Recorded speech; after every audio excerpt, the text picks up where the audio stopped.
Donc,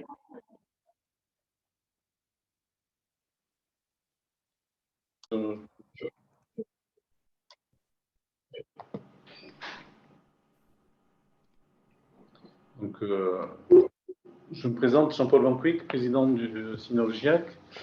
Alors, qu'est-ce que le SINOVGIAC? Le SINOVGIAC est un des 13 syndicats professionnels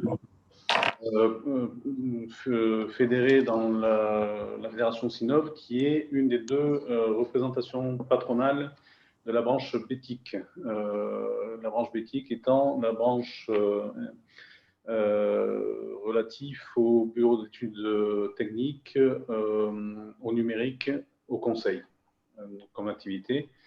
Donc, SINOV représente 85 000 entreprises, 1 million de salariés. Pour la plupart d'entre nous, on est des TPE, PME, donc avec un nombre d'employés inférieur à 50, et on représente 140 milliards de chiffre d'affaires. Le GIAC donc, a pour objet la promotion du métier de l'acoustique et des éléments techniques. Et notre cheval de bataille actuellement, justement, c'est l'acoustique dans la rénovation, notamment thermique, puisqu'on a pu constater que ce soit pour le plan de relance ou pour dans le cadre de la loi climat et résilience, un certain nombre de dimensions environnementales oubliées dans l'acoustique, et on s'en émeut et on essaie d'agir là-dessus. Et je remercie donc Cédric et Nicolas d'avoir organisé ce webinaire avec Thierry Mignot et Maître Sanson, qui vont nous présenter une partie importante de cet aspect acoustique et rénovation. Je te laisse la place, Cédric. J'essaie d'être court et succinct. Voilà. Merci Jean-Paul. Donc oui, effectivement, la prise en compte de l'acoustique dans les opérations de réhabilitation de l'ancien est un sujet qui est récurrent de discussion et d'échange dans nos cabinets vis-à-vis de nos clients. La présence de plus de 200 personnes inscrites à l'atelier, ça montre l'intérêt du sujet qui questionne et intéresse la plupart des acousticiens et au-delà de l'acoustique. La pression foncière des centres-villes urbains tend à multiplier ces opérations, et il peut arriver malheureusement que l'acoustique soit négligée au cours des opérations de réhabilitation. C'est pour cela que le GIAC a souhaité organiser cette conférence sur cette thématique en traitant non pas l'aspect technique, mais bien l'aspect juridique et risque de contentieux, risque qui soit de l'ordre de l'assurance ou juridique. Pour cela, nous avons le plaisir d'accueillir Thierry Mignot, qui dispose de la triple casquette acousticien, architecte, mais également expert judiciaire, qui va aborder durant 20 minutes l'aspect réglementaire. Il nous présentera le bilan et l'interprétation de la réglementation en vigueur. Il traitera très rapidement les troubles de voisinage et abordera la propriété à destination. Puis nous passerons la parole avec grand plaisir à maître Christophe Sanson, avocat au barreau des Hauts-de-Seine, qui présentera pendant 20 minutes également quelques exemples de jurisprudence récente et représentative d'opérations de réhabilitation. Cela permettra d'avoir une vision sur certaines décisions judiciaires ayant eu lieu dans les opérations de réhabilitation où l'acoustique a été négligée. Ça abordera les réhabilitations de logements anciens, mais également des opérations avec changement de destination. On avait 200 inscrits, donc pour des raisons pratiques, on va vous demander de bien laisser les micros coupés. Si vous avez des questions à formuler, n'hésitez pas à les proposer dans le chat qui est à disposition. Nicolas Lounis et moi-même serons en charge de les synthétiser et de les proposer derrière aux intervenants au cours de la table ronde qui durera 45 minutes suite aux ateliers. Voilà, je passe. J'avais un point complémentaire, Cédric, pour énoncer, pour dire l'importance de l'aspect acoustique et rénovation, et que c'est un sujet qui est actuel. Il faut annoncer aussi un webinaire organisé par le CIDB fin juin. Je laisserai Philippe Strauss indiquer les liens dans le chat. Ouais, on pensait en parler en conclusion, effectivement. Je passe donc la parole à Thierry. Vous m'entendez? Est-ce que vous m'entendez? Oui? On t'entend. Oui, Thierry, c'est bon, on t'entend. Bon. Inutile de vous dire que je suis impressionné par l'étendue et la qualité de l'auditoire.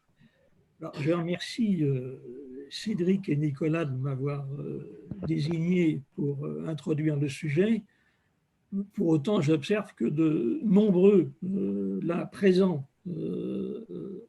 aujourd'hui auraient pu le faire bien mieux que moi-même. Donc, je vous demande d'être extrêmement tolérant et je note qu'il s'agit d'un atelier où chacun doit donc travailler et je vais tenter donc d'apporter ma pierre en considérant que tout complément ou toute observation est attendue bien évidemment pour l'intérêt du débat. Alors, le sujet posé initialement est la réhabilitation de l'ancien. Eu égard aux difficultés de vocabulaire, je préférais, si c'était possible, que l'on étende le sujet à l'ensemble des interventions sur l'existant, autrement dit, tout ce qui n'est pas le neuf. Alors, si on veut procéder par différenciation, je pense qu'il serait utile déjà de se cadrer sur ce qu'il convient d'entendre par le neuf, et en considérant qu'on va donc aborder tout le reste. Alors, s'agissant de la construction des bâtiments d'habitation, je rappelle que les arrêtés et le dernier en date, enfin les arrêtés et les derniers en date du 30 juin 1999 sont pris en application de l'article R111.1.1 du Code de la construction et de l'habitation, anciennement 111.1, qui est extrêmement clair dans les constructions visées, à savoir qu'il s'agit des bâtiments d'habitation nouveaux, il s'agit des surélévations ou des additions à des bâtiments d'habitation existants ou anciens. Je préférais qu'on dise existant à ancien, parce que là encore, le vocabulaire n'est pas suffisamment précis pour savoir à partir de quand c'est ancien. Donc, il est bien clair, au sens pénal et non pas au sens civil. Alors, pardonne, je voudrais que Maître Sanson me pardonne si de temps en temps j'aborde le sujet du droit, mais il sait bien que c'est extrêmement difficile de distinguer les deux et de parler ou de technique ou de droit, et qu'on est obligé, dans le cadre de nos activités d'ingénieur conseil, effectivement, de cumuler les deux aspects ou d'associer les deux aspects. Vous n'êtes pas en expertise judiciaire, donc vous êtes tout pardonné. C'est gentil. Alors, il est clair que, toujours au sens pénal, il est clair qu'un changement de distribution, une rénovation lourde, ou la nécessité de déposer un permis de construire ne sont pas de nature à emporter les dispositions visant la construction du neuf. Donc, il faut cesser d'imaginer qu'il y a une obligation en termes de respect du neuf pour toute intervention sur l'existant. Ceci concerne également les constructions qui relèvent des arrêtés de 2003, l'enseignement, l'hôtellerie, la santé, qui là sont prises en application de l'article R111.23.2, qui là encore fait référence strictement aux bâtiments neufs. Donc, il est clair que le dispositif réglementaire... Pardon? Et il y a une intervention. Cédric, sur le plan pratique, on repousse les interventions. Oui, voilà. on posera les questions au cours de la table ronde après les interventions de Thierry et de Maître Sanson. Alors, s'il vous plaît, sauf grosse bêtise qui nécessite une intervention immédiate, évidemment. Mais sinon, les questions, effectivement, si on les reporte après, ben, j'essaierai si ça peut fonctionner comme ça. Mais moi, je suis, Cédric, à ta disposition pour toute modalité de fonctionnement, bien évidemment.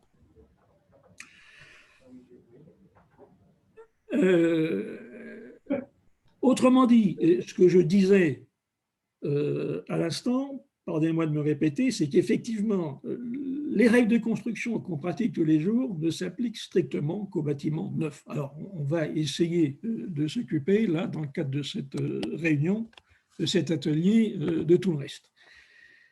Je rappelle, et c'est quand même intéressant de se le dire, qu'il y a eu 2 tentatives de réglementation acoustique nationale pour les travaux surexistants. Une tentative à laquelle j'avais participé dans les années 80 et qui relevait de la direction de la construction. Et c'était intéressant parce qu'on distinguait les exigences ou performances en fonction de l'étendue des travaux. Et cette façon de procéder est évidemment à considérer dans le cadre d'intervention, effectivement, et certainement de l'analyse préalable qu'on peut faire dans le cadre du diagnostic qui s'impose avant intervention de maîtrise d'œuvre pour aider le maître d'ouvrage à élaborer son programme. Il est clair que la liberté d'action dépend évidemment de l'étendue du travail, et à cet égard, il avait été retenu avec pertinence à l'époque que dès lors qu'on conservait des parois susceptibles de générer des transmissions de flanc ou autres effets de téléphonie significatifs, effectivement, qu'il fallait à ce moment-là plutôt forcer sur l'exigence formulée en termes de performance, c'est-à-dire en termes de qualité de paroi, plutôt qu'en termes d'isolement. Alors, l'isolement de base aux aériens entre logements était proposé à 48 dBA, et quand il s'agissait effectivement d'interventions sur simplement des séparatifs, et là, il était prescrit un indice d'affaiblissement dont la valeur se trouvait augmentée de 5 décibels par rapport à cette valeur de 48 dB. Alors, moi, j'ai un document qui est mi-manuscrit, mi-tapé à la machine. On pourra le diffuser, cas échéant, si ça peut intéresser les uns et les autres. Le projet n'a pas été plus loin, suite à une opposition de l'Union des HLM et probablement également de l'ANA, qui ont craint qu'une réglementation des secteurs soit de nature à freiner là les opérations. Alors, une autre tentative à laquelle j'ai également participé, cette fois-ci dépendait de la Direction générale de la santé, je ne vais pas plus loin, l'exigence était un peu plus grande en cas de rénovation lourde, puisqu'on passait là à 51 décibels, ce qui correspondait à l'époque à l'exigence du 9. Là, le projet n'a pas été plus loin suite à l'opposition de la direction de la construction qui estimait devoir conserver par devers elle toute vérification ou cadrage de la qualité des constructions ou des rénovations. Alors, la question qui se pose en conséquence, quelle doit être notre référence? Quel référent doit-on retenir? Alors là, peut-être une petite incidence, et ce serait souhaitable que Maître Sanson évoque le sujet. On a une décision du Conseil d'État qui n'est pas si ancienne que ça, qui vise à responsabiliser un maître d'œuvre pour ne pas avoir alerté le maître d'ouvrage sur l'évolution réglementaire. Et c'est vrai qu'on est condamné, à connaître la réglementation, à connaître son évolution, et il peut nous être reproché, en dépit de ce que on intervient la plupart du temps qu'en maîtrise d'œuvre et non pas en AMO, on peut nous reprocher, donc en maîtrise d'œuvre, de ne pas connaître la réglementation. Et, bon, c'est curieux qu'on puisse imposer la connaissance du droit à un technicien, mais bon, les juges font comme ça. Alors, le référentiel, celui auquel on pense immédiatement, c'est évidemment une comparaison par rapport au neuf, étant observé qu'après tout, les seuils fixés pour les constructions nouvelles se trouvent fondés quand même sur des critères d'habitabilité. Et je retiens une décision de la Cour de cassation qui vient nous dire, à propos de bruit d'engin, qu'après tout, un seuil d'infraction est plus représentatif d'un seuil de danger que d'un seuil de gêne. Et si effectivement on part du principe que les seuils d'infraction sont les seuils de danger, c'est vrai, il est difficile de ne pas les connaître dès lors que la rénovation est importante. Donc c'est un rapprochement auquel on est tenté. Et c'est vrai qu'il m'est arrivé de le faire aux grandes dames d'avocats intervenant pour des entreprises. Mais il faut bien se dire que l'intérêt de se rapprocher de la réglementation du neuf à titre comparatif, c'est aussi un garde-corps, parce qu'il est clair que si on ne s'accroche pas à des références comme celle-là, alors toute interprétation est possible, notamment sur une notion d'émergence, et on arrive à mettre en évidence des inconvénients, évidemment, lorsque la réglementation est respectée. Donc, se raccrocher à quelque chose me paraît indispensable, et pourquoi pas le neuf, avec naturellement 1000 précautions. Alors, on peut se rapprocher également du système de classification qui a été élaboré.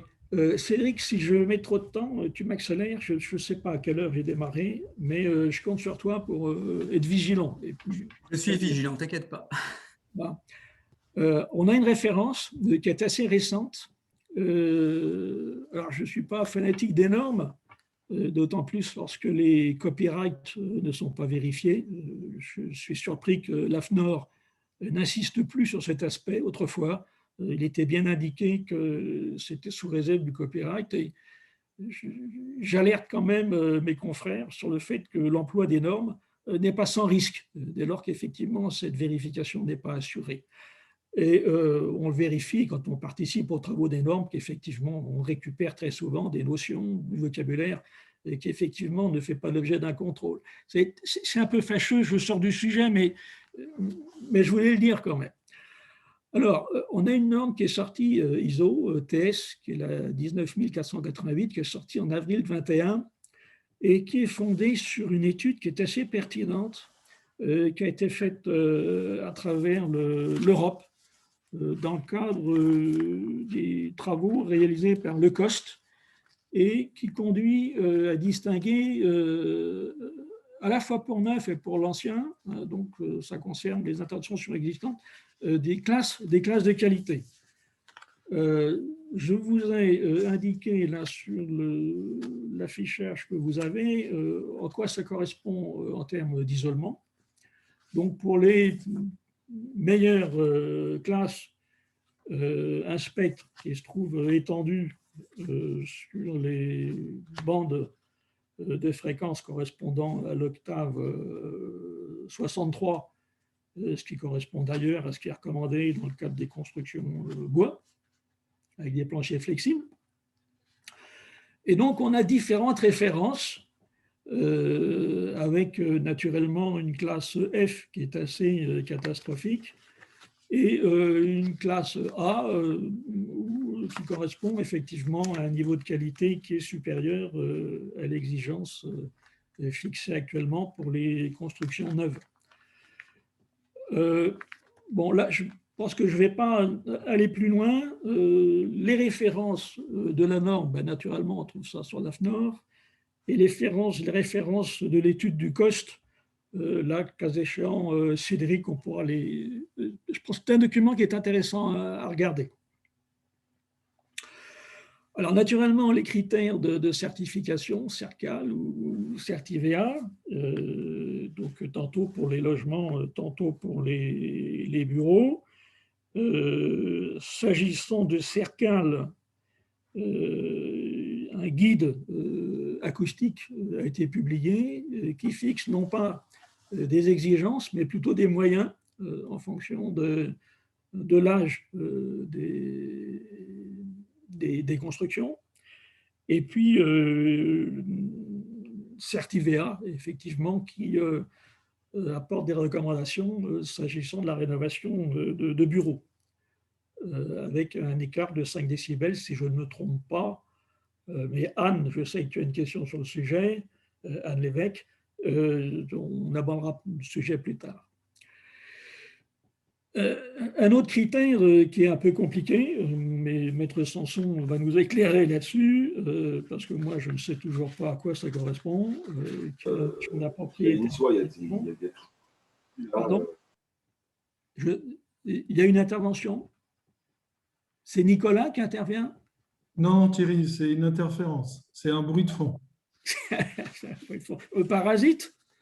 Alors, qu'est-ce que c'est que la propriété destination? Alors, par chance, s'agissant du TAV, on a suffisamment d'indicateurs aujourd'hui pour imaginer un référentiel. Là, s'agissant de la propriété à destination, c'est où on perçoit des bruits, où le confort est insuffisant, où une clause contractuelle n'est pas respectée, où la réglementation n'est pas respectée, où l'emploi, l'inaptitude à l'emploi, l'impossibilité d'usage, l'insalubrité, l'inhabitabilité, toutes ces notions-là sont pour moi encore extrêmement confuses et j'ai du mal effectivement à imaginer un référentiel, ce qui est naturellement dangereux pour nous. Maître Sanson nous dira que ça engage la garantie et la responsabilité décennale, donc ce qui est un peu compliqué.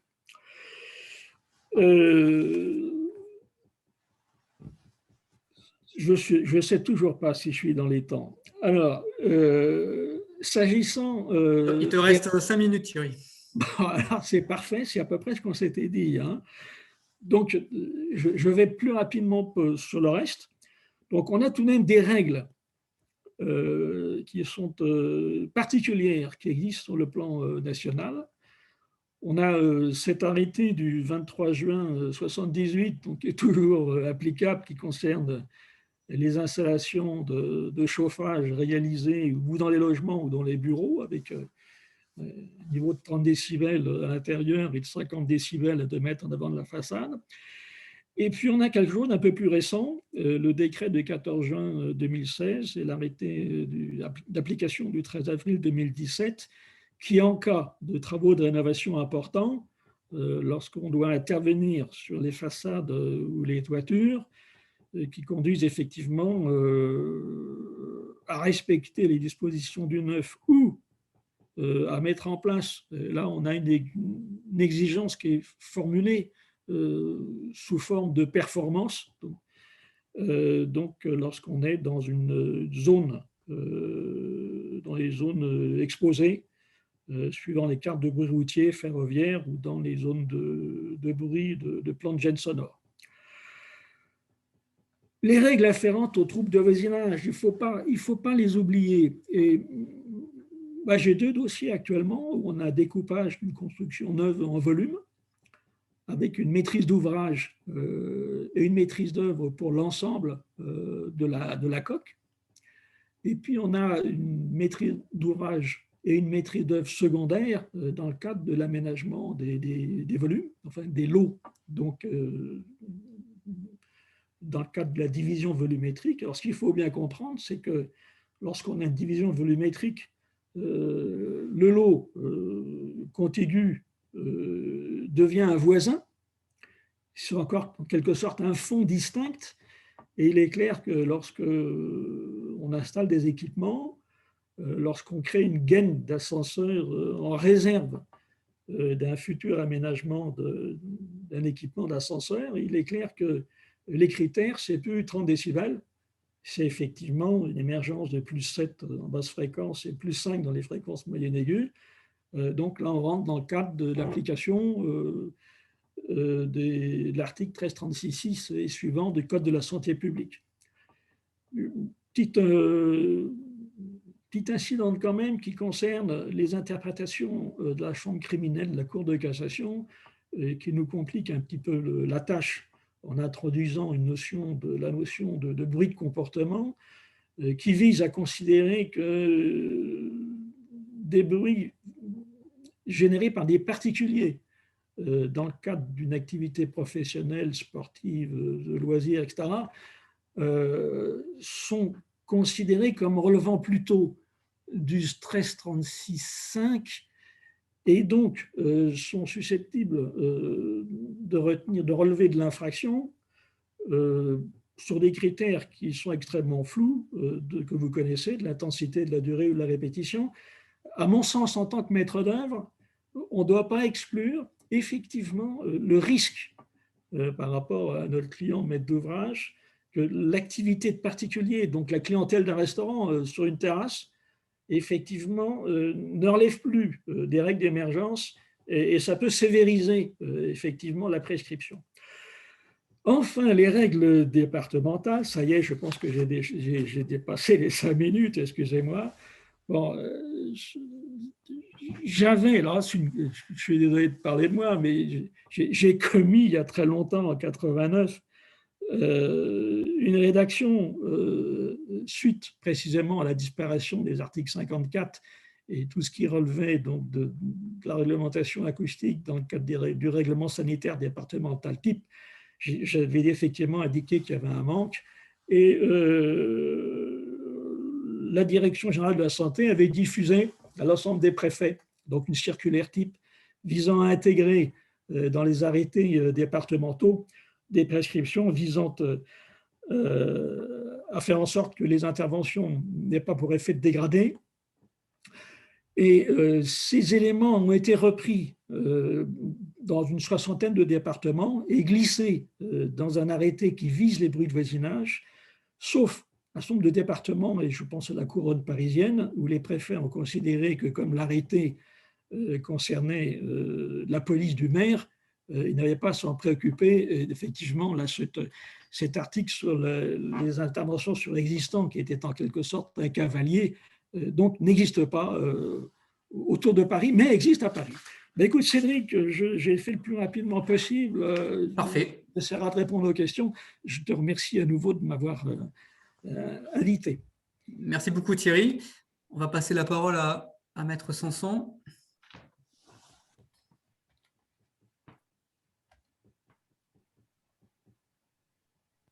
Bonjour à tous.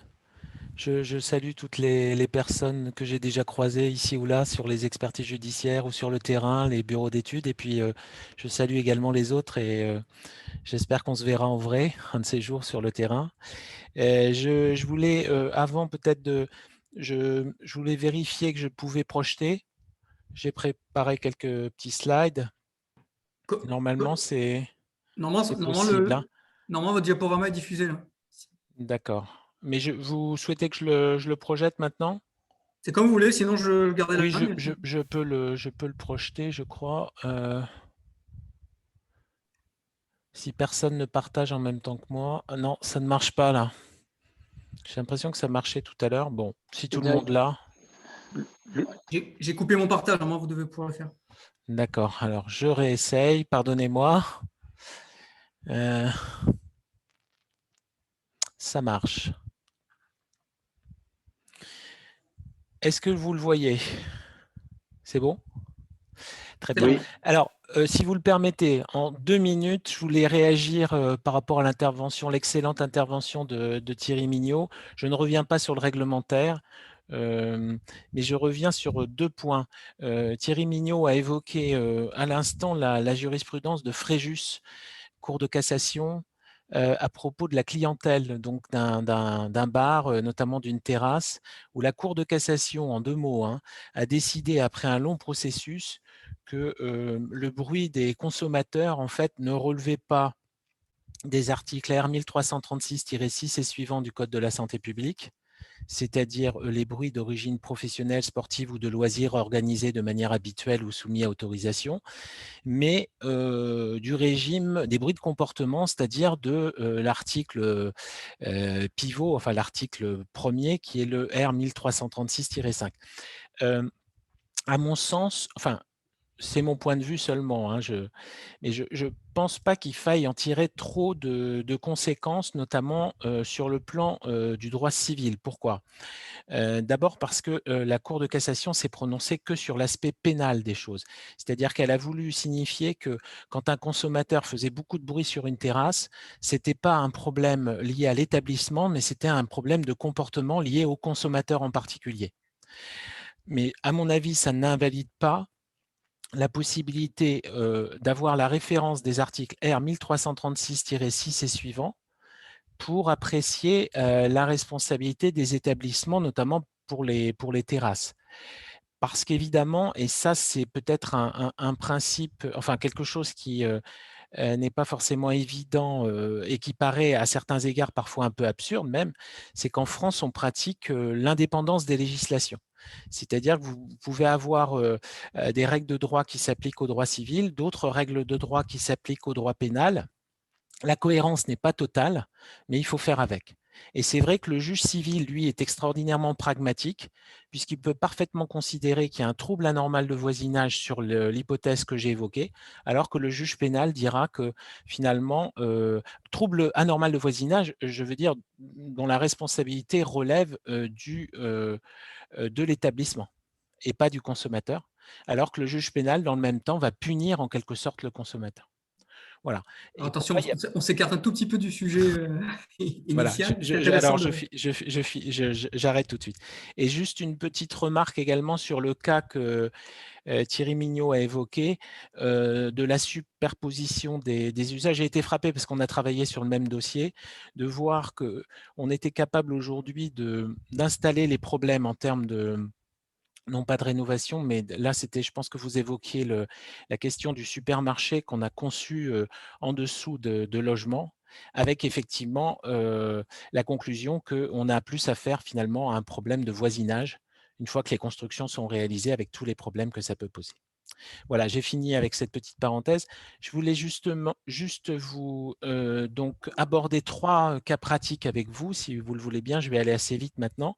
En plein écran, Maître Sanson. Oui, alors, j'ai peur que ça bug. C'est pour ça que je ne le faisais pas, mais… Ah, ok. Alors, je crois qu'il faut que je le fasse 2 fois. Je vais revenir. Parce que là, ce n'est pas mieux. Je recommence. Hein. Non, malheureusement, ça ne va pas être mieux. Hein. Il faut inverser les écrans, en fait. Ouais. En bas, alors, je ne vais pas avoir le temps tout de suite. Je pense que je vais passer si vous arrivez à voir là. Donc, je voulais donc évoquer le premier cas de figure qui est la rénovation d'un appartement ayant entraîné une dégradation de l'isolement acoustique initial avec l'appartement du dessous. C'est un cas, une affaire qui se passe dans Paris. On a affaire à 2 grands appartements haussmanniens. Les travaux de rénovation sont considérables, déplacement, extension d'une cuisine avec changement de revêtement de sol. Et d'une manière générale, on va changer tout le revêtement de sol. On va remplacer en fait un parquet ancien par un parquet moderne. Et on va avoir, pour l'essentiel, une comparaison qui va être faite par l'expert judiciaire entre un appartement non transformé de l'immeuble et cet appartement dont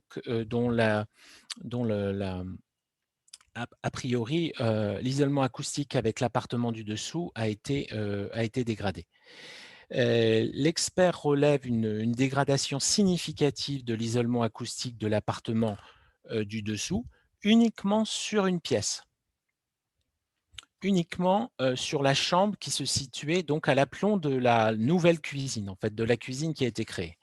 Et l'expert relève donc une forte dégradation de l'isolement au bruit d'impact par rapport à l'isolement de référence entre la chambre du 4e étage et celle du 3e étage.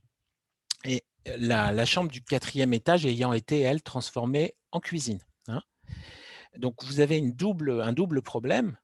l'isolement acoustique n'est plus le même par rapport à l'appartement test, l'appartement de référence. Puis vous avez un deuxième problème que les experts judiciaires soulignent très fréquemment. On a touché à la spécialisation.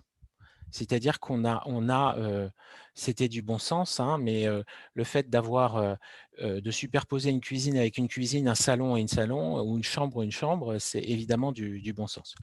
Et donc, l'expert nous dit que, selon les mesures, le bruit de choc normalisé passait de 61 décibels référence à 72 avec une dégradation significative aux fréquences élevées, plus 7 à 1000 Hz, plus 16 à 2000 Hz et plus 25 décibels à 4000 Hz. Donc là, on a une appréciation que le juge reprend, qui considère qu'on a affaire à une dégradation significative de l'isolement acoustique de l'appartement du dessous, et il utilise les qualifications suivantes. Je précise que cette affaire est intéressante parce qu'elle a été plaidée à la fois en première instance et en appel. Il y a eu appel, et la cour d'appel a été encore plus sévère avec la propriétaire de l'appartement du dessus. Elle a tout augmenté. Elle a augmenté l'article 700, elle a augmenté les dommages et intérêts, elle a tout augmenté. Le niveau de confort est nettement dégradé. Le fondement juridique utilisé par le juge, c'est simple. Il y en avait plusieurs, hein. Vous savez, le droit civil a cette ductilité, cette souplesse qui fait qu'on peut parfaitement, contrairement à ce qui se passe dans le contentieux administratif, retenir plusieurs fondements juridiques en même temps. Le fondement juridique principal retenu par la cour d'appel, c'est le trouble anormal de voisinage. Mais ça aurait pu être la violation du règlement de copropriété, puisqu'il y avait, vous savez, en matière contractuelle, le règlement de copropriété a une nature contractuelle, il était tout à fait possible de retenir également ce fondement juridique. La procédure est passée par une étude réparatoire fournie, je le précise, par la demanderesse. Vous connaissez la formule, hein, dans les expertises judiciaires, c'est à la partie la plus diligente de fournir l'étude réparatoire. Et sans surprise, en première instance, comme on appelle, on assiste à une condamnation de la défenderesse à indemniser non seulement le préjudice, mais à rembourser évidemment l'ensemble des dépenses, alors même que finalement, le désordre acoustique et immobilier était finalement circonscrit à une pièce. C'est un appartement immense, plus de 200 mètres carrés. La superficie impactée, enfin la superficie concernée, le désordre acoustique immobilier se limitait à une pièce d'une dizaine de mètres carrés.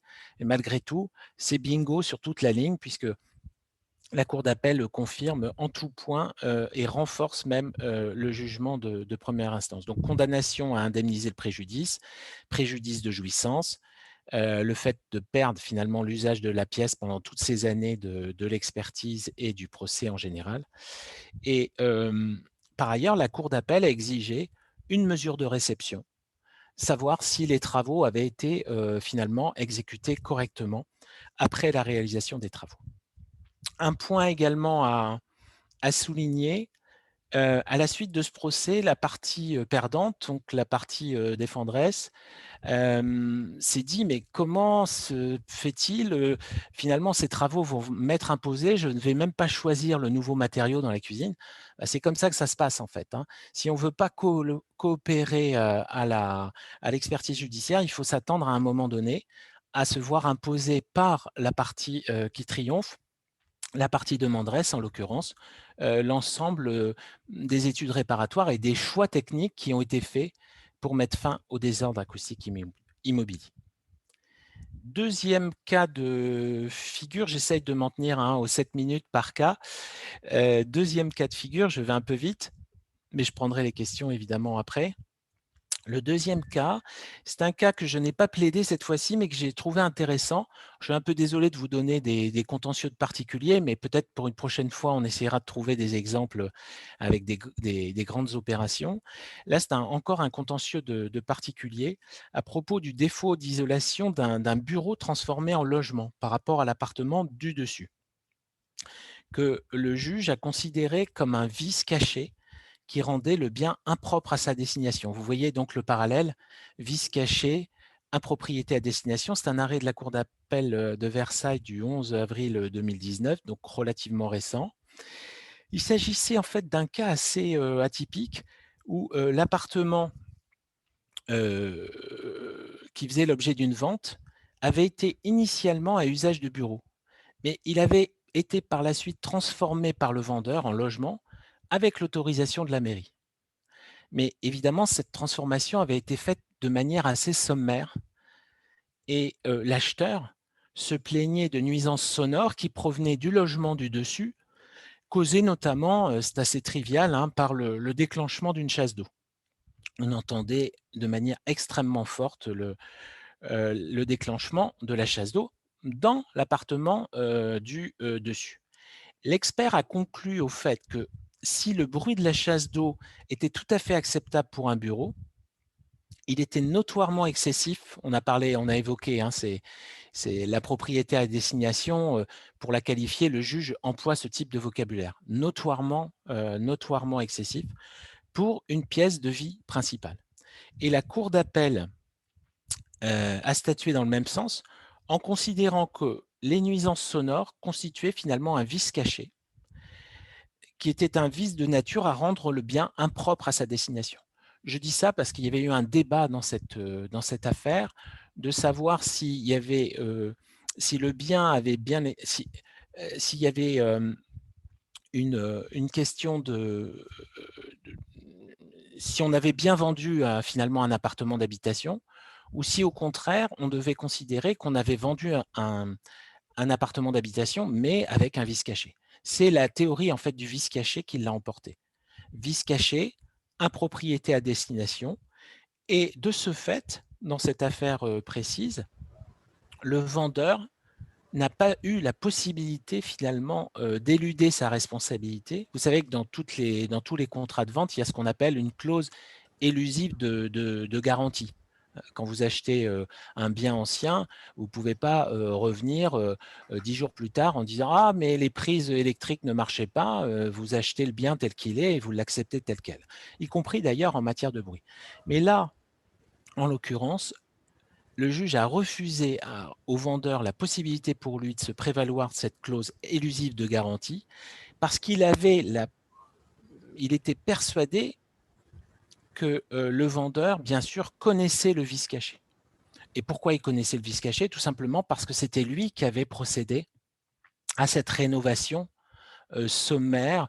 Elle est décrite, je vous passe les détails, mais dans cette décision, on indique que le vendeur avait fait vraiment le minimum pour essayer de se débarrasser de son bien.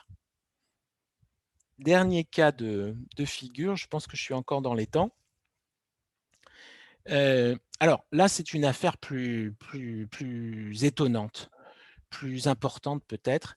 C'est la question de transformation de chambres de bonne dans des appartements, dans des immeubles haussmanniens, mais dans un cas très particulier où cette transformation a eu lieu bien avant l'arrivée des victimes, des plaignants. Et la question qui a été posée au tribunal judiciaire de Paris dans cet arrêt dans ce jugement plaidé au début de cette année, c'était de savoir si, alors même que les plaignants s'étaient installés après l'installation du désordre acoustique immobilier, elles pouvaient se plaindre, en dépit du principe d'antériorité, elles pouvaient se plaindre du désordre acoustique immobilier qui avait résulté de cette transformation. Je vous résume juste en quelques mots les données de l'espèce. En 2009, on assiste dans un immeuble du 18e arrondissement à Paris à une transformation de chambres de bonne en appartements d'habitation.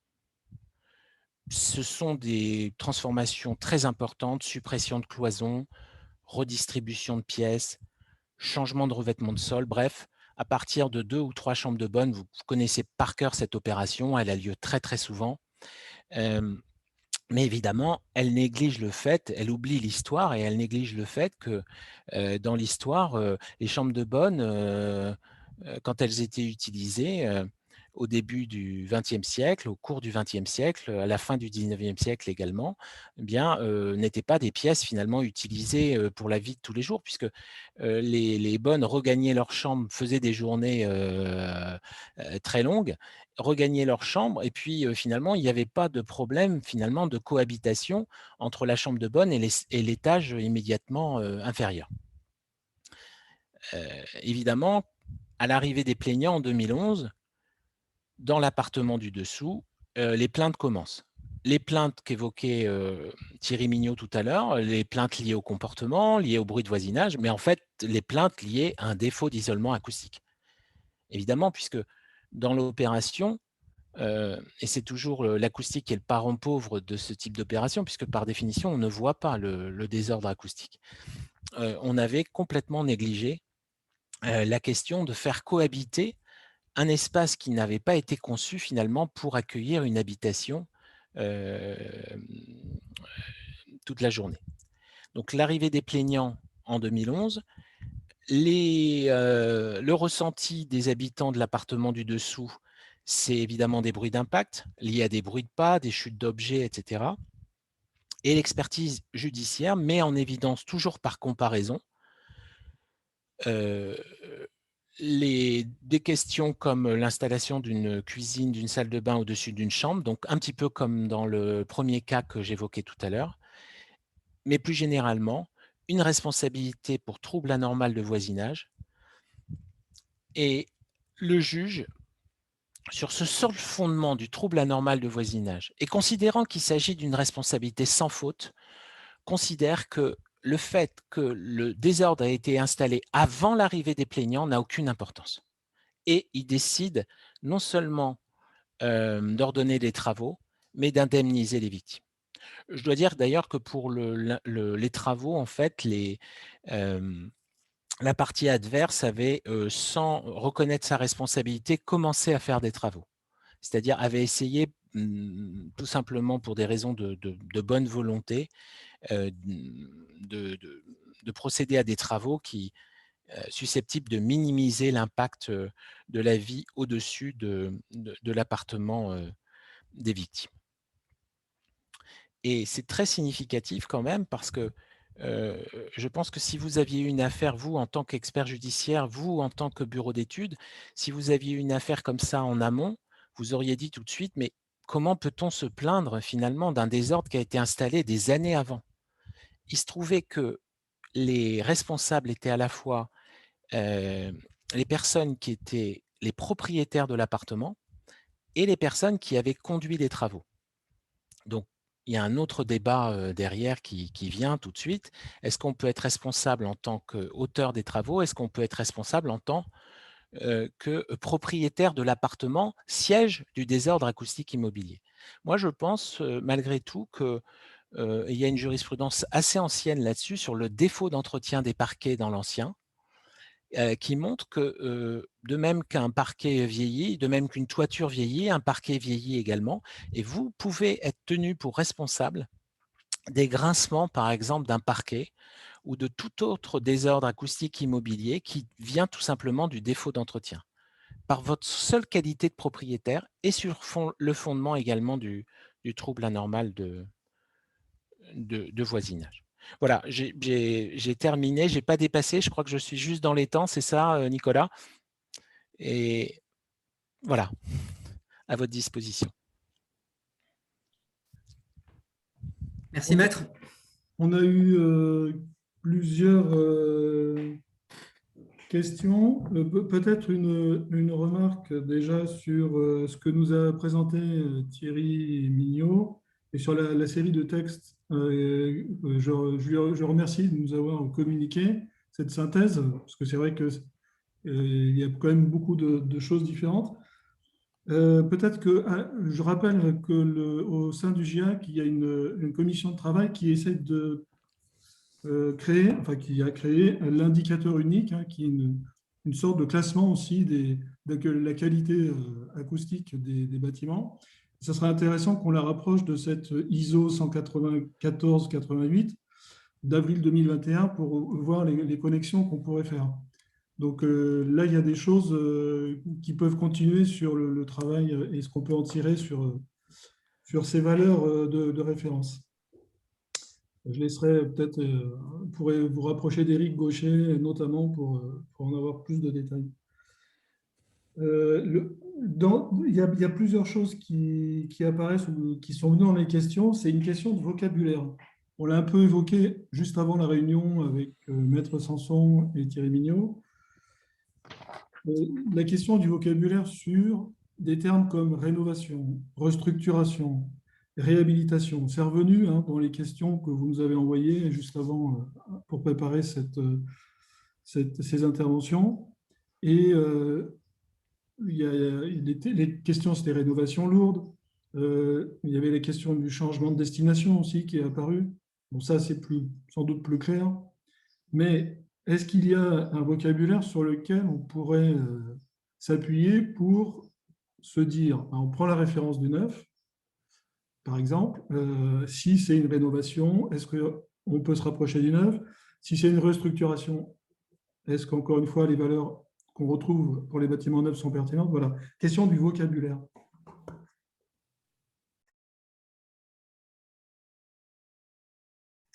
Peut-être Maître Sanson, si vous voulez. Oui, juste un tout petit élément d'éclairage, mais qui ne prétend absolument pas à l'exhaustivité.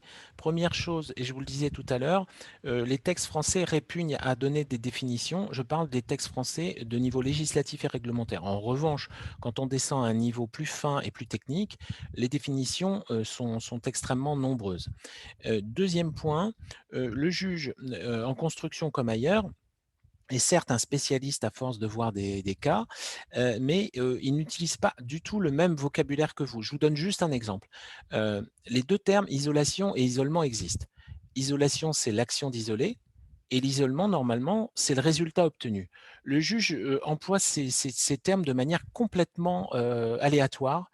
La plupart du temps, c'est l'isolation qui est retenue. On ne parle jamais d'isolement, alors que le terme existe en français et qu'on peut les distinguer. Donc, il ne faut absolument pas, je pense, vous étonner que la jurisprudence dans le vocabulaire fluctue. Elle se raccroche dans certains cas tout simplement aux définitions légales. Mais il ne faut pas trop compter sur le juge et la jurisprudence pour harmoniser ce vocabulaire, y compris dans les opérations que vous évoquiez tout à l'heure. À partir de quand parle-t-on de rénovation, de restructuration, etc., etc. Si je comprends bien, c'est finalement, ça sera à l'appréciation du juge. Absolument. En fonction du cas d'espèce.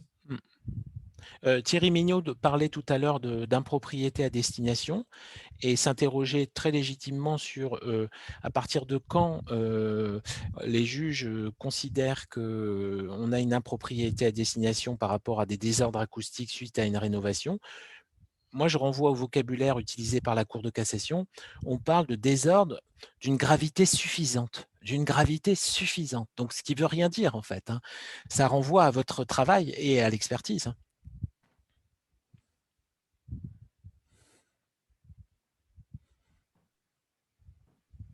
Alors, justement, si on poursuit sur l'idée d'expertise, je discutais ce matin par hasard avec un confrère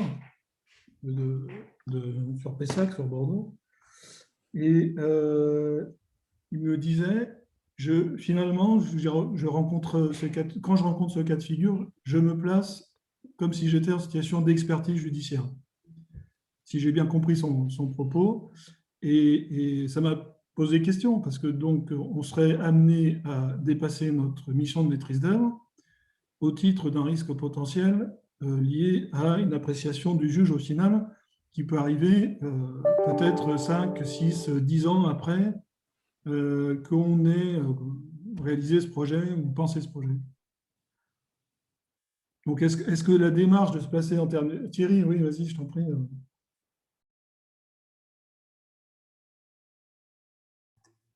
Le micro, Thierry. Merci. Voilà. Alors, oui, le problème se pose essentiellement, je parle toujours sous le contrôle de Maître Sanson, évidemment, il se place non pas sur le pénal, mais sur le civil. Et j'ai envie de dire que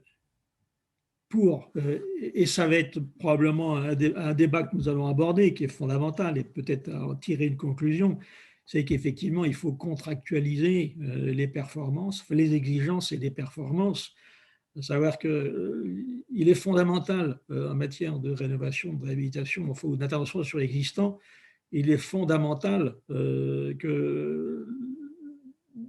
préciser quels sont les objectifs visés et de les contractualiser, évidemment, dans le cadre de la conception des marchés, mais également dans le cadre de la vente. Et je dirais que c'est une façon de limiter les risques, et c'est là où l'ingénieur conseil en acoustique a un rôle majeur dans le cadre de l'intention sur l'existant, c'est d'aider le maître d'ouvrage, ne serait-ce qu'à travers ce travail de diagnostic préalable, à élaborer son programme, étant observé que malheureusement, très souvent, on n'a pas de programme et on récupère des responsabilités en tant que maître d'œuvre parce qu'on vient là suppléer les carences du maître d'ouvrage à proposer des objectifs, alors que ce n'est pas notre travail de maître d'œuvre. Il y a, dans le cas des missions types qui sont élaborées tant par les ingénieurs que par les architectes, on a prévu des prestations qui dépassent celles de la maîtrise d'œuvre pour celles de l'assistance à la maîtrise d'ouvrage. La façon d'échapper à la responsabilisation en termes d'impropriétarisation, c'est bien de contractualiser. Enfin, c'est ma proposition. Ah, je laisse sans voix, là. Il y avait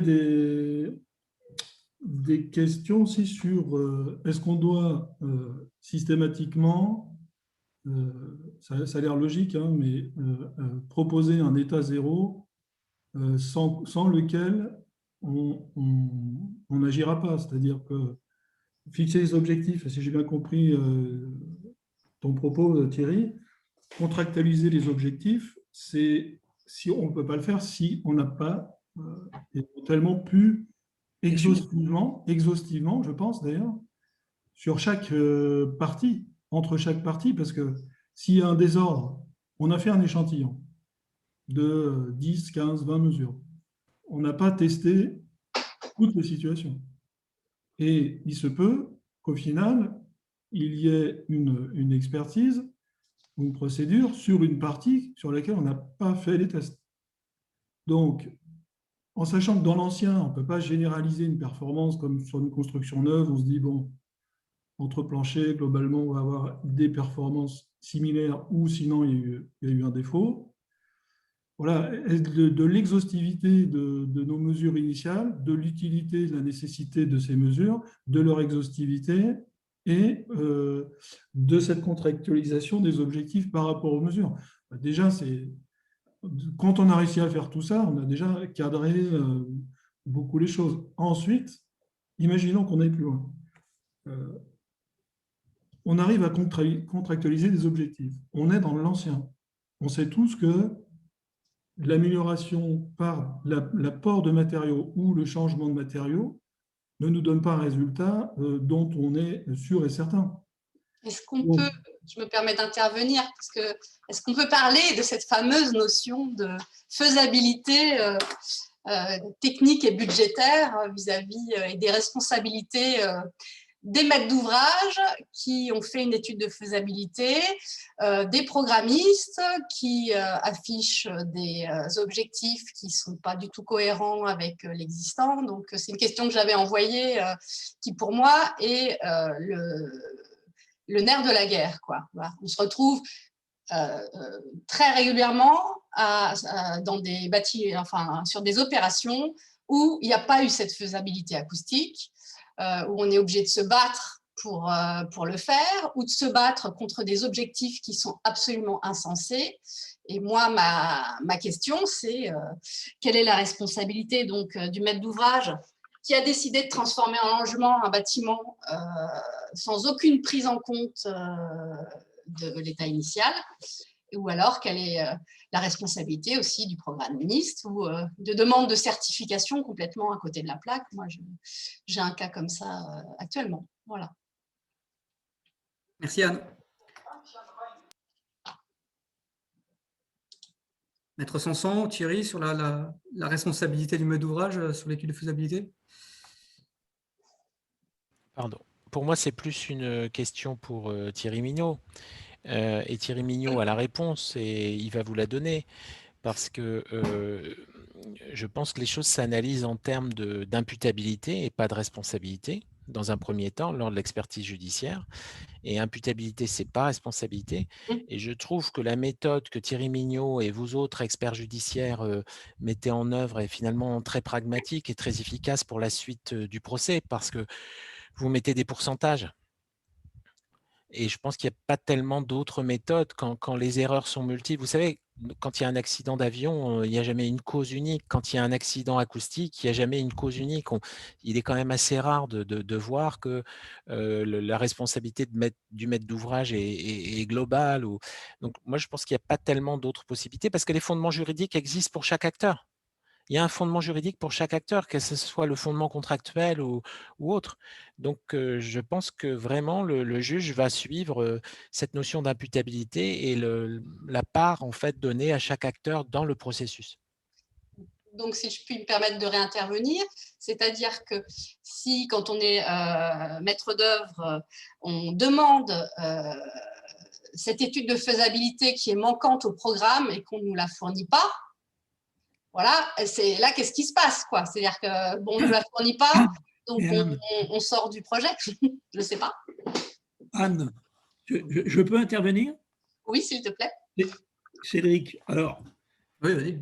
Il ne peut pas y avoir une bonne exécution sans un bon projet, et il ne peut pas y avoir un bon projet sans un bon programme. Donc, les uns découlent des autres. Et avant d'imaginer des performances, c'était à la traduction d'exigences, et faut-il encore connaître les exigences. Et c'est vrai que notre tort en tant que maître d'œuvre, c'est effectivement d'associer notre activité de traduction en projet, c'est d'associer de la programmation. Et on a tort. Et on a tort de le faire. Et c'est vrai que si on questionne le maître d'ouvrage un peu trop, on risque de perdre l'affaire, c'est clair. Mais on sait qu'on va à l'erreur par avant. Dans de nombreux dossiers, on sait que par avance, on va à l'erreur. Et il faut obliger, quand on le peut, quand on a l'autorité, et là on n'en a pas beaucoup, malheureusement, en tant que maître d'œuvre, il faut obliger le maître d'ouvrage à effectuer une étude de faisabilité en bonne et due forme, de façon à l'aider à fixer des objectifs en fonction des impératifs de coût et des possibilités techniques. Mais c'est évident.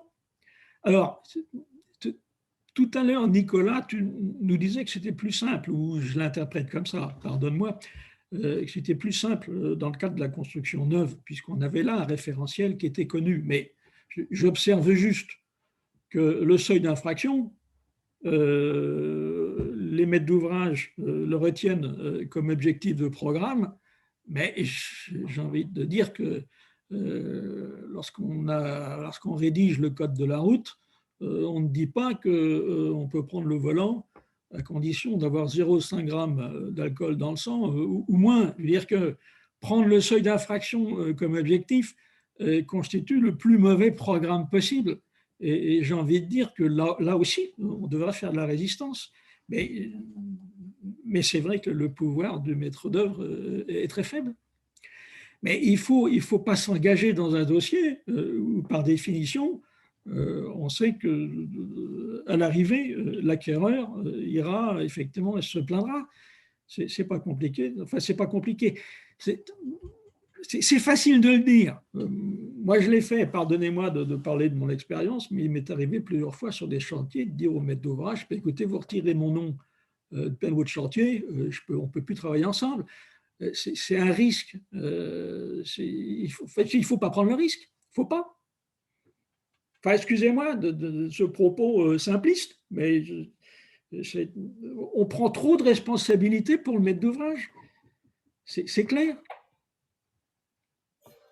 J'ai l'impression, si je fais une comparaison avec la thermique, où dans l'existant, on parle de sorte de garde-fou avec des performances minimum. Il me semble quand même qu'il y a un trou dans la raquette en acoustique sur la question de la rénovation. Donc, du coup, on doit se positionner.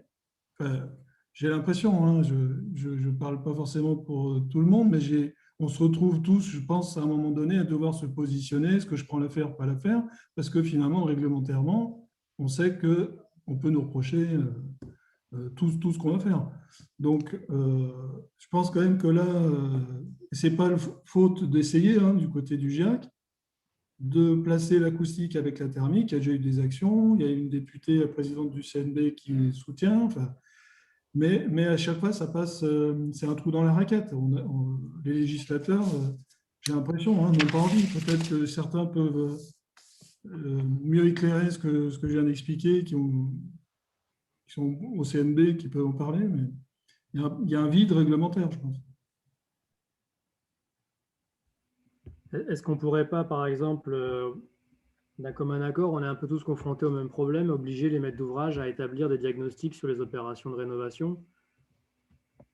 Clairement, moi j'ai quitté une opération assez conséquente récemment où on avait à la fois de la division de volume qui n'était pas des logements, avec une partie qui n'était pas du tout adaptée. Et après multiples demandes, j'ai clairement dit que je quittais l'opération parce qu'on n'allait pas y arriver. On n'arrivait pas à tomber d'accord sur les performances, que ce soit pour les façades, les planchers et tout le reste. Est-ce qu'il n'y aurait pas une réglementation à créer pour justement fixer des obligations qui profiteraient à tous?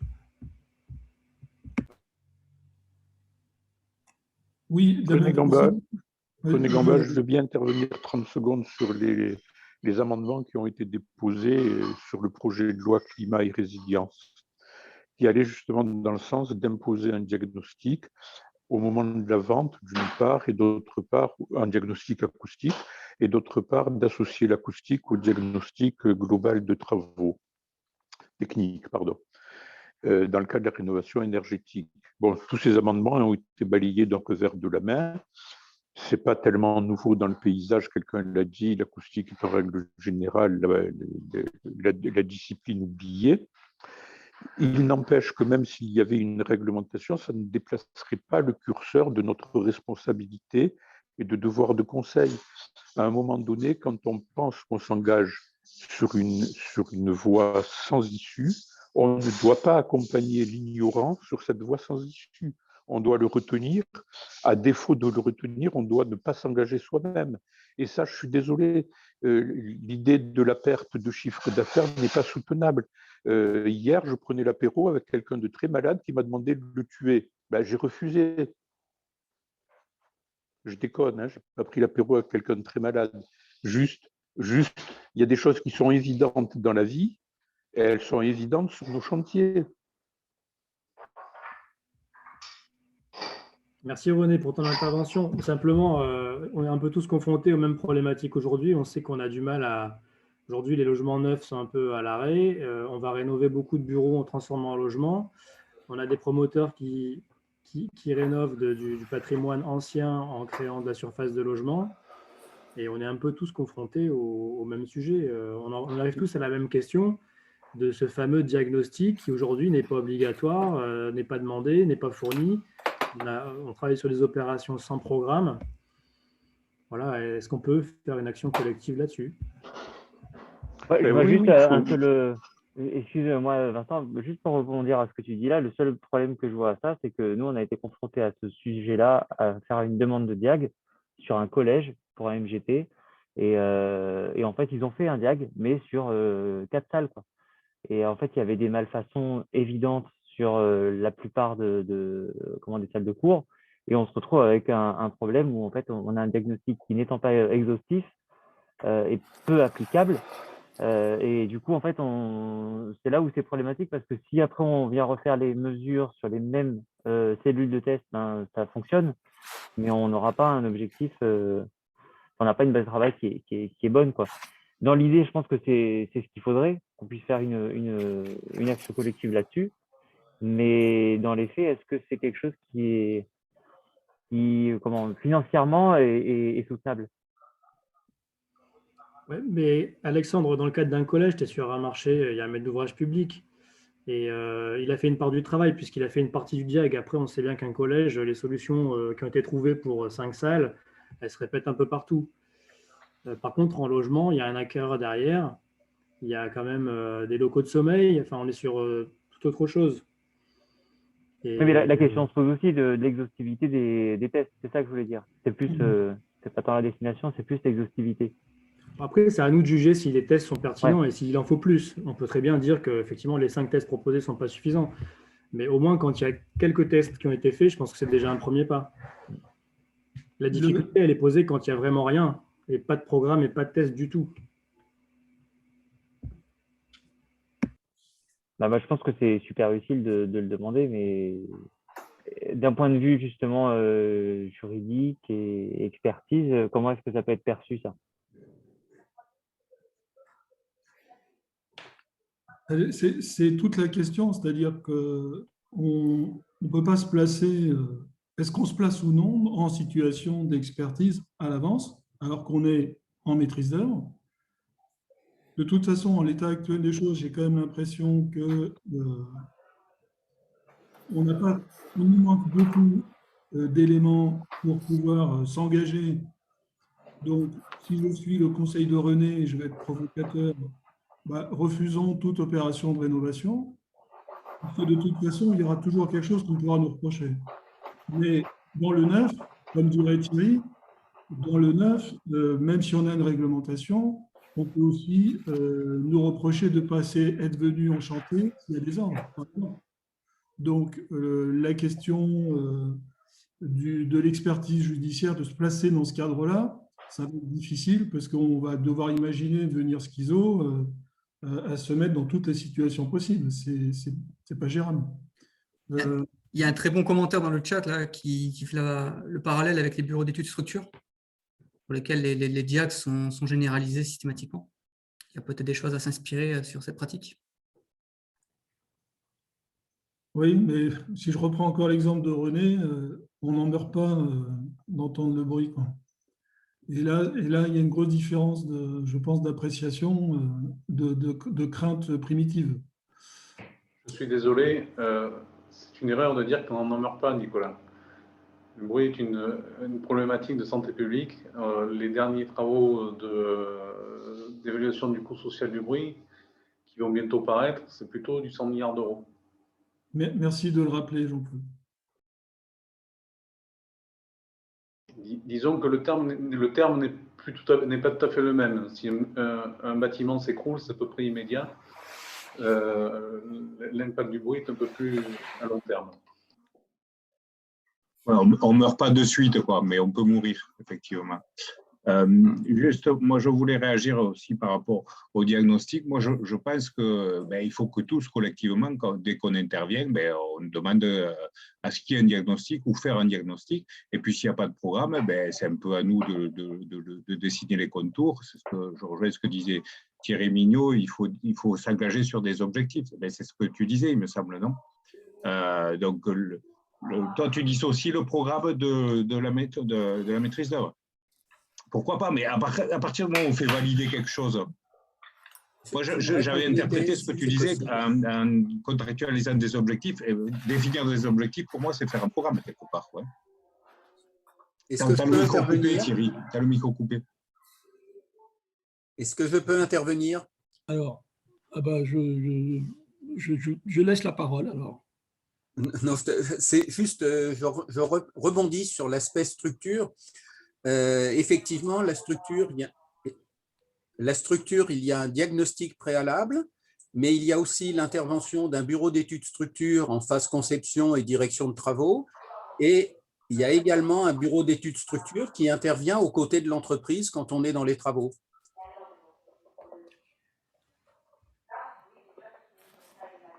Oui, vas-y Thierry. Alors, juste sur le partage des tâches. Les exigences appartiennent au maître d'ouvrage et les performances appartiennent au maître d'œuvre. Les performances, c'est la qualité propre des composants de la construction, permettant effectivement de satisfaire aux exigences. Mais une notice acoustique, ça ne devrait rédiger par un maître d'œuvre, ça ne devrait inclure que des performances, mais pas d'exigences. Et en fait, on fait le boulot du maître d'ouvrage. Je suis clair ou pas? On sait que pour parvenir à telle exigence, il convient que les composants de l'ouvrage présentent telle performance. Et ça, c'est notre travail d'acousticien quand on intervient en maîtrise d'œuvre. Et j'ai envie de vous dire qu'une notice, j'insiste, ne devrait contenir, puisqu'il s'agit effectivement d'une notice qui est destinée au marché, à être inclue dans les pièces du marché, une notice qui n'est pas là pour rappeler, et on le fait évidemment tous les jours, mais j'ai presque envie de dire qu'on ne devrait pas, on n'est pas là pour rappeler le programme du maître d'ouvrage. Le programme du maître d'ouvrage, dans le cadre d'un marché transparent, le programme, il est dans le marché. Et l'acousticien qui intervient non pas en AMO, mais en maîtrise d'œuvre, il devrait dans sa notice ne préciser que des performances avec les moyens correspondants.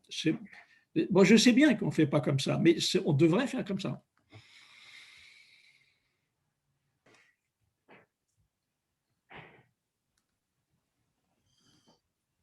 Ce que tu dis, toi, c'est que quand on définit un objectif, mettons de 53 dB d'isolement entre deux locaux, ça, ce n'est pas du programme. Ça ne fait pas partie du programme. Alors, l'objectif d'isolement, c'est une exigence. Ouais. L'indice d'affaiblissement correspondant en direct ou en latéral, c'est de la performance. C'est ça le projet. Le projet, c'est bien la traduction du programme. Et en tant que maître d'œuvre, on est chargé essentiellement du projet, ce qui n'interdit pas à un acousticien d'intervenir par ailleurs en AMO pour aider le maître d'ouvrage à établir le programme. Mais les juges, ils sautent sur le maître d'œuvre, non pas pour un défaut de performance, mais pour un défaut d'exigence. Et en fait, on se responsabilise soi-même à faire le travail de maître d'ouvrage. Alors, comment obliger un maître d'ouvrage? Mais je ne l'imagine pas. Je ne l'imagine pas. Mais si tu veux, moi, je vois le processus comme ça. Bon, le maître d'ouvrage, il veut, mettons, des logements. Donc ça, c'est le programme. Le logement, il implique qu'il y ait 53 dB d'isolement entre deux chambres. Donc ça, c'est une traduction du programme, on va dire. Mais cette traduction-là, elle devrait, pour moi, faire partie du programme, dire l'objectif, c'est 53 ou 56 s'il veut plus, par exemple. Et ça, c'est jamais fait. Et souvent, c'est pour ça que nous, même dans n'importe quelle intervention qu'on fait, c'est rare qu'il y ait des objectifs chiffrés. D'autant plus, souvent, ils disent, bon, soit ils renvoient la réglementation, et puis s'il n'y a pas de réglementation, c'est vous démerdez. Et souvent, nous, on propose des objectifs. Et là, moi, j'estime que quand on propose des objectifs de performance, on fait quelque part de la programmation. Et après, là, pour moi, le boulot du maître d'œuvre, c'est de définir les systèmes constructifs et les matériaux à retenir pour permettre de respecter ces objectifs-là. Donc, moi, l'objectif, pour moi, je le mets plutôt dans la phase programmation. Et après, moi, ça ne me dérange pas de le définir. Certes, c'est une mission différente, mais bon, à partir du moment où je suis rémunéré pour et j'en ai les compétences, pourquoi pas. Je le fais valider au maître d'ouvrage et à ce moment-là, ça devient contractuel. Ce que tu disais tout à l'heure, il faut qu'on contractualise des objectifs de manière à ce qu'après, on puisse vérifier et puis vérifier que nous, on a bien atteint nos objectifs et notre responsabilité ne peut pas être engagée. Mais bon, moi, mon raisonnement, c'est ça. Vous dites la même chose, Thierry et Guy. Bon, ça me rassure alors. Oui, sauf que tu te places de manière implicite dans le cadre où on a une réglementation, les 53 dB. Ils sont... Pas forcément, ce que je te dis. Non, mais ce que je veux dire, la problématique vient dans le cadre de la rénovation où là, on peut se raccrocher à rien du tout. Et s'il n'y a pas un programme qui édite des performances, soit tu prends le risque et tu es doublement Mais il faut qu'on fixe les limites du risque. C'est ce que j'ai compris de ce que disait Thierry. Il n'y a pas de référence réglementaire, c'est à nous de proposer une référence. Non, mais au secours, la référence réglementaire ne peut pas constituer, et vous savez que c'est par paresse intellectuelle, qu'on fait. Quand on roule sur l'autoroute, on n'est pas obligé de bloquer le compteur à 130. Et quand on prend le volant, on n'est pas obligé de consommer ou d'avoir un taux d'alcool de 0,5 grammes. Allez imaginer un instant que le règlement puisse constituer un élément de programme, mais c'est une erreur fondamentale. Alors vous allez me dire que c'est tous les jours comme ça, mais je vous l'accorde, mais c'est une interprétation que ne font pas les juges, et ils ont raison. Oui, mais donc à ce moment-là, quand tu as une innovation que tu n'as pas de référence sur lequel tu peux te rapprocher de performance minimale, comment tu fais? C'est ton problème du diagnostic. Jean-Paul, 30 décibels par rapport à un bruit d'équipement, alors que tu as un bruit un bruit de fond qui n'est pas mesurable parce qu'il est à moins de 20 décibels, tu ne peux pas, en tant que maître d'œuvre, tu ne peux pas laisser ça. Ce n'est pas possible. Tu sais très bien que ça ne marchera pas. Puis il y a des ouvrages qui respectent la réglementation et qui sont, où les gens sont condamnés parce qu'ils n'ont pas fait ce qu'il fallait. La réglementation peut ne pas être suffisante, quoi. Et la réglementation, nous, on s'y appuie beaucoup aussi parce que c'est une aide pour nous de faire passer les choses. Pas forcément J'essaie de recadrer le débat. Le débat, c'était dans l'aspect, c'était par rapport au diagnostic initial dans l'opération de rénovation. De rénovation, oui, tout à fait. Je rappelle que l'erreur, elle provient dans le cadre de la rédaction réglementaire de 1994, car jusqu'à 1994, le seuil d'infraction, s'agissant des bruits aériens, ne constituait pas un objectif possible.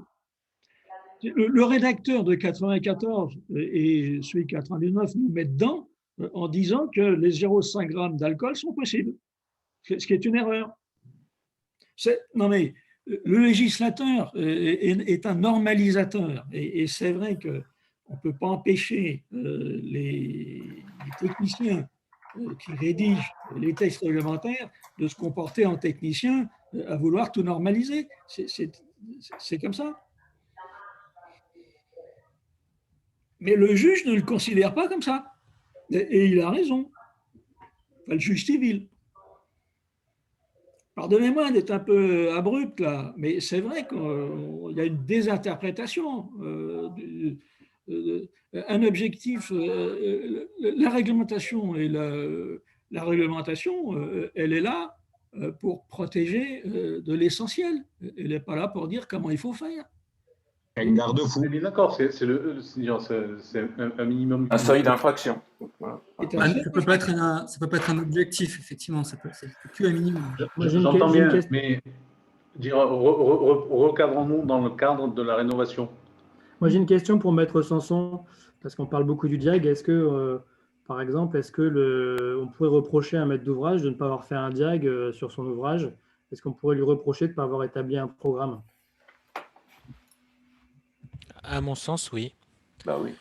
À mon sens, oui, parce que Thierry Mignot le disait tout à l'heure, personne n'est indemne dans ce type d'opération. Le juge, effectivement, civil est extrêmement pragmatique. Il va s'appuyer sur les conclusions de l'expert qui parlera d'imputabilité, qui affichera des pourcentages. Mais au titre du devoir de conseil, au titre... à mon sens, oui, on peut, en théorie, hein, évidemment. Après, c'est vraiment à chaque fois un cas d'espèce. Et c'est pour ça que j'ai pris la comparaison tout à l'heure avec c'est pas aussi grave, évidemment, avec le crash d'un avion. Quand il y a un accident arrive, tout le monde peut avoir une part de responsabilité, y compris l'avion qui est passé avant et qui a perdu une pièce sur la piste d'atterrissage. Là, c'est dans le cas d'acteurs multiples. Évidemment, il faut regarder en fait, les liens de chacun des acteurs par rapport à l'opération. Et pour aller plus loin, est-ce qu'un bureau d'études qui aurait travaillé sur une opération sans avoir reçu ce diag de la part du maître d'ouvrage, est-ce que ce bureau d'études pourrait être mis dans la cause aussi? Alors, mis dans la cause, oui, certainement. Après, est-ce que sa responsabilité sera retenue? Pas forcément, mais quand elle est retenue, en général, c'est ce qu'on appelle une responsabilité solidaire, c'est-à-dire qu'on a un ensemble de personnes et de sociétés retenues.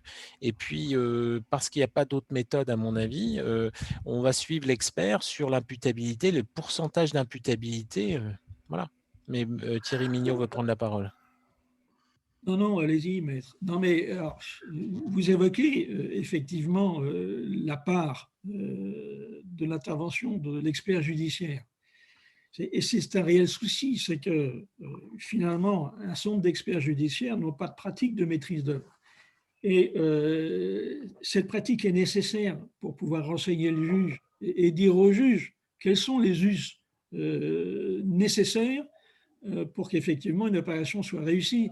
Et il y a un problème, bon, je suis hors sujet, mais il y a à l'évidence un problème de désignation des experts et de sélection des experts, c'est clair. Pardon de sortir du sujet, mais je ne pouvais pas m'empêcher de le dire. On se pose la question d'exiger un diag. Enfin, est-ce qu'on a le droit de demander? Moi, je pense qu'on a le droit de demander, on a le droit d'exiger, on a le droit de dire, mais s'il n'y a pas de diag, je ne fais pas. Enfin, ça appartient à chacun de nous. Et si collectivement, nous, systématiquement, on demande un diag, au bout d'un moment, les maîtres d'ouvrage, soit il faudra un diag, mais soit il faudra rien. Donc, moi, je pense que ça nous appartient. Et ça, je rejoins un peu ce que disait René. S'il n'y a pas, on s'en va ou on fait des hypothèses, mais on se borde. Quoi. Il ne faut pas qu'on prenne, je rejoins ce que disait Thierry, il ne faut pas qu'on prenne la responsabilité du maître d'ouvrage. Chacun sa responsabilité. Tu as tout à fait raison. Tu as tout à fait raison. Et un bureau d'études ne doit pas travailler à l'aveuglette. Donc il faut absolument... j'ai fait beaucoup d'opérations de rénovation. J'ai toujours demandé au maître d'ouvrage de faire un diagnostic. C'est souvent moi qui le faisais dans le cadre des opérations de rénovation parce qu'il n'y avait pas pensé, parce que bon, il n'était pas compétent, je ne sais pas. Mais s'il ne veut pas... Je n'ai jamais rencontré un cas d'opération de rénovation que je ne pouvais pas faire au moins aussi bien que la réglementation. Je vois pas pourquoi on se pose toutes ces questions. C'est quand même quelque chose de facile à obtenir. Je veux dire, ces objectifs qui sont, encore une fois, des seuils d'infraction. Je veux dire, donc ça représente une certaine normalité, en fait. Et je pense qu'il faut essayer de faire ce travail à chaque fois qu'on peut le faire. C'est-à-dire de faire un diagnostic et de décrire des solutions qui permettent au moins de respecter la réglementation, sachant encore une fois que ça peut ne pas convenir systématiquement, que le respect de la réglementation ne peut pas donner toujours satisfaction aux futurs acquéreurs. Mais enfin, déjà si vous faites ça, on ne pourra pas, je pense, vous reprocher grand-chose. D'autant plus qu'à l'heure actuelle, on met la pression, une grosse pression sur l'isolation par rapport à l'extérieur, par rapport au bruit extérieur, couplé à l'isolation thermique. Donc ça veut dire que si on n'a pas en rénovation des objectifs d'isolement, des objectifs d'isolation à l'intérieur des logements suffisamment élevés, on aboutit à des problèmes gravissimes en fait. Et Monsieur Vivier, aujourd'hui, la question, c'est pas de savoir s'il faut faire un diag ou pas. On est tous d'accord qu'il en faut un. Aujourd'hui, c'est que la question, c'est qu'il n'est pas obligatoire. Et comme tout ce qui n'est pas obligatoire, les maîtres d'ouvrage ne le font pas. S'ils le font, il faut pas y aller. Je suis d'accord avec René Gamba là-dessus. Quand c'est comme ça, il ne faut pas y aller. Moi, j'y vais pas. Mais effectivement... Faut pas y aller. Il faut faire les choses sérieusement. Et si on peut pas, si les conditions de les faire sérieusement ne sont pas réunies, il ne faut pas y aller. D'autre part, j'aimerais ajouter quelque chose sur le plan de l'expert cette fois. Je parle en mon nom et pas au nom du CNEJAC. Si dans une opération de rénovation, on n'a pas des performances, je dirais, de confort minimal, je mettrai toujours en cause, pour ma part, le maître d'ouvrage, le maître d'ouvrage délégué s'il y en a un, parce que le maître d'ouvrage n'est pas toujours un professionnel, enfin, se fait souvent assister d'un maître d'ouvrage délégué, le bureau d'études HQE qui souvent...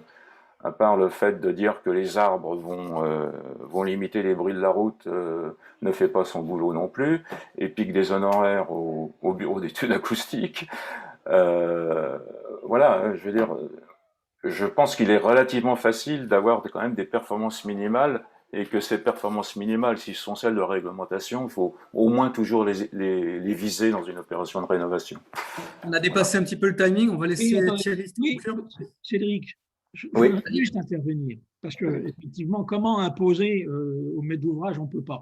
Mais en retour, il me semble important que dans le cadre du contrat type élaboré par le GIAC, figure, comme il existe dans le contrat type établi par l'UNSFA et l'Ordre des architectes, il est bien précisé dans ce contrat type de maîtrise d'œuvre la possibilité d'ajouter à la mission une assistance au diagnostic. Et si effectivement on met au point entre nous un contrat type de maîtrise d'œuvre en ingénierie acoustique, et s'y apparaît clairement cette option qui n'est pas de la maîtrise d'œuvre, mais qui vient s'ajouter à la maîtrise d'œuvre par défaut du maître d'ouvrage d'y avoir pensé, je pense que ça peut susciter. C'est peut-être un moyen de conduire le maître d'ouvrage effectivement à s'interroger. Voilà, Cédric, je n'en dis pas plus. Tu as raison, Thierry. On va conclure sur tout ce qui a pu sortir. Pour répondre à Éric Vivier, effectivement, on peut faire les choses, faut faire les choses très sérieusement, évidemment. Je pense que c'est la volonté de chacun. Et pour répondre à l'appel au secours aussi de Thierry, puisque j'ai cru comprendre que bon, les pompiers devaient intervenir, il y a un d'entre nous qui finalement a résumé, c'est ce qu'a dit Thierry tout à l'heure, c'est Jean-Christian Dupuy qui finalement propose de faire un guide lié à la rénovation des bâtiments.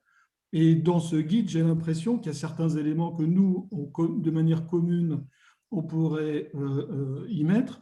Si j'ai bien compris, il y a la question de la programmation, de reposer les questions de programmation, de demander un diag ou de poser les conditions d'un diag, exhaustif ou pas exhaustif, de fixer les objectifs, de les contractualiser d'une manière ou d'une autre, ou est-ce que ça s'appelle une étude de faisabilité, comme disait Anne Lévesque. Je pense qu'un guide, effectivement, GIAC sur la rénovation, en complément du contrat, enfin du modèle de mission dont parlait Thierry, pourrait quand même bien fixer les choses de manière nationale. D'ailleurs, l'ADEME pourrait être partie prenante dans cette histoire, parce qu'on est quand même en relation avec tout ce qui est rénovation énergétique. Voilà, j'ai l'impression qu'on a besoin de ce type de document pour mieux aborder de manière sereine, de manière collective, chaque situation en sachant qu'elle sera particulière. Mais… Je m'excuse, Nicolas, mais j'aurais tendance à ouvrir ce travail avec une collaboration avec le CNEJAC, parce que la vision, la visibilité du… voilà, et c'est une volonté, je crois, que peut être partagée.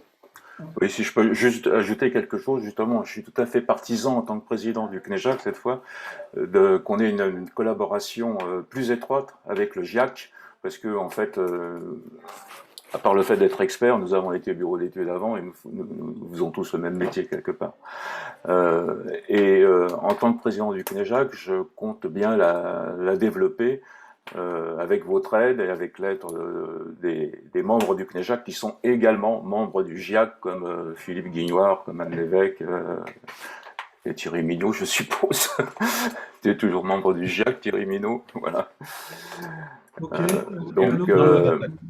Donc nous allons organiser un colloque au mois dans l'année prochaine, dont vous serez tenus au courant, sur la notion de trouble et de désordre.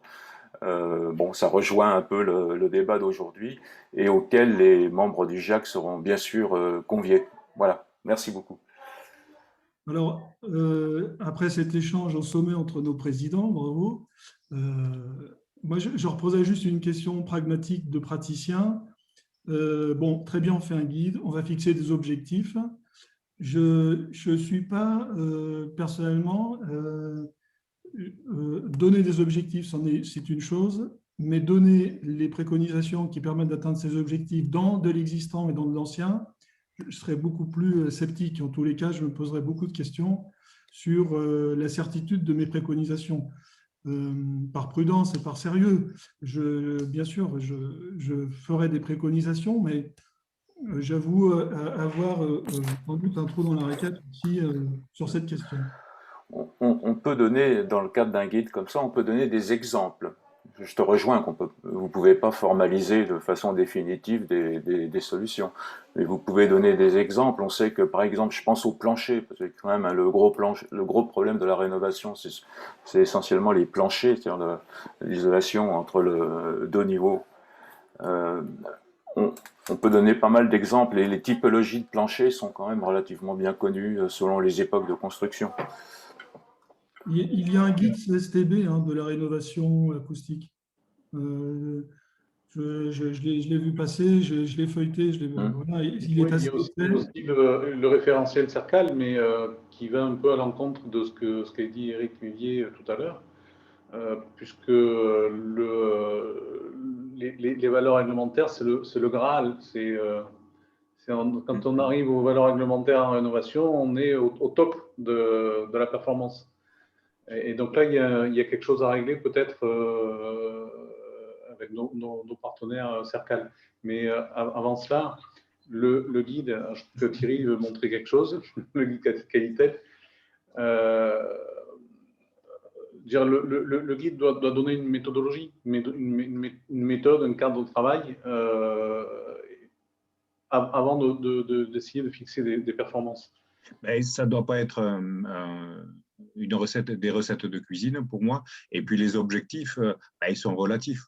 On ne peut pas les fixer en amont. Dans l'existant, ils sont relatifs. Et si on a un isolement entre locaux pas terrible et qu'on touche à la façade, il ne faut pas déséquilibrer le truc.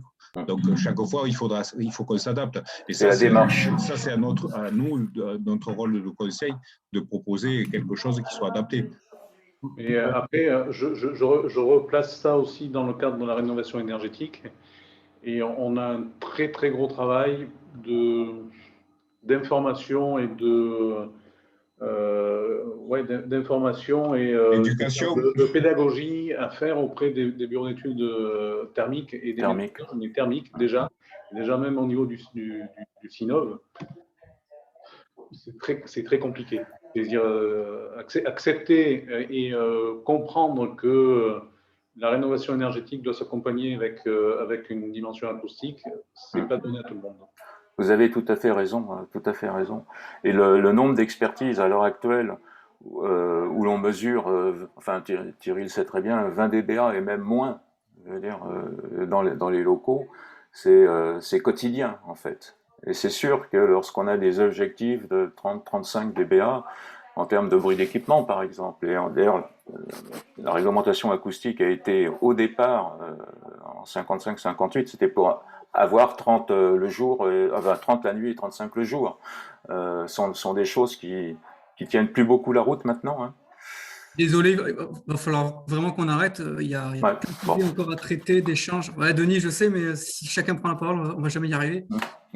Non, juste 20 secondes pour dire que dans le guide, il faudrait au moins à minima mettre ce qui ne marche pas et mettre des articles de Thierry Mignot et de M. Sanson pour faire peur, enfin pas pour faire peur, mais pour dire qu'il y a plein de cas où il y a des risques assez importants, même s'il y a eu des études sérieuses. Et quand on parle d'impropriété à destination à des méthodes d'ouvrage relatifs à l'acoustique, ils ouvrent des yeux comme ça. Donc ça, c'est des messages qu'il faut faire passer. Je suis d'accord avec toi. Des exemples concrets où le truc. Il ne faut pas donner des exemples qui marchent, il faut donner des exemples qui ne marchent pas. On ne va pas faire le débat sur le guide maintenant, mais on voit qu'il va falloir travailler dessus. J'en profite au nom du président, puisque Jean-Paul avait rebondi sur cette proposition de guide en demandant des volontaires, puisqu'on est 180 là aujourd'hui, on va bien pouvoir faire une équipe. Je crois que Karine Le Tyran aussi était partante. Voilà. Je crois que ça va mobiliser beaucoup de participation. Oui, encore un. Chaque fois, on me met dans les trucs, moi. Il me semblait que c'était toi qui avais répondu. Je réponds parce que j'ai un peu la mémoire, je commence à faire partie des anciennes, j'ai répondu. Mais effectivement, avec Guy et Valérie, je m'étais raccrochée au wagon pour travailler sur les missions type nos missions type. On n'était que 3 et puis c'était un peu fastidieux, il y avait d'autres choses à gérer, mais ça serait bien qu'on se remette là-dessus. Et je pense aussi qu'un programmiste qui assiste là à la conversation, ça serait pas mal de faire entrer d'autres personnes peut-être que des acousticiens. Un programmiste, ce serait super pour la partie, effectivement, pour interagir sur ces sujets-là. Et peut-être un juriste aussi. Ah bah bien sûr, ouais. Nicolas, je te laisse conclure. Oui, je pense que les conclusions, les présidents les ont faites. C'est une collaboration plurielle et au-delà de nos compétences acoustiques pour établir un document qui serait effectivement pas une obligation dans un premier temps pour répondre à une question qui a été posée, mais ça sera en tous les cas, on le sait, le premier pas et le document de référence comme pourra l'être le guide pour les établissements diffusant de la musique amplifiée, comme peuvent être d'autres guides en l'absence de réglementation qui n'est pas toujours souhaitée d'ailleurs par les ministères. En tous les cas, ça sera un outil de travail comme on l'a eu par le passé avec d'autres documents. Alors qu'on l'appelle guide, qu'on l'appelle étude de faisabilité, que ce soit en relation avec nos contrats d'acousticiens en maîtrise d'œuvre, voilà, on trouvera une forme et des outils avec l'aide de juristes, de programmistes et d'autres compétences, effectivement, parce que c'est plutôt large, pour avancer au moins sur cette question d'acoustique dans la rénovation des logements qui est tout de suite prenante, hein, c'est d'actualité tout de suite. Donc, le guide, s'il arrive dans 2 ans, on aura beaucoup d'expérience pour le sortir, mais c'est vrai que ça serait bien de s'y mettre rapidement. On y est déjà, quoi. Je voudrais remercier Paul qui nous aide à organiser et à structurer la logistique de cette visio. Et je voudrais remercier aussi Thierry et Christophe Sanson, Maître Sanson, avec qui on a eu plusieurs échanges au cours des 2 dernières semaines et qui nous permettent, je crois, plus pertinents tous ensemble, en tout cas dans nos échanges aujourd'hui. Je remercie aussi ceux qui ont posé les questions avant. Ça nous a vraiment permis d'orienter les discussions. Et je crois qu'il y a beaucoup de bonne volonté. Je crois que ça fait un moment qu'on n'a pas été aussi nombreux à se retrouver. Donc la prochaine fois, peut-être de visu, en chair et en os, je l'espère. Je vous dis à bientôt. Bon appétit. Et puis bon courage pour le travail. Merci à tous. Au revoir à tous. Merci. Au revoir. Merci à tous. Au revoir. À bientôt.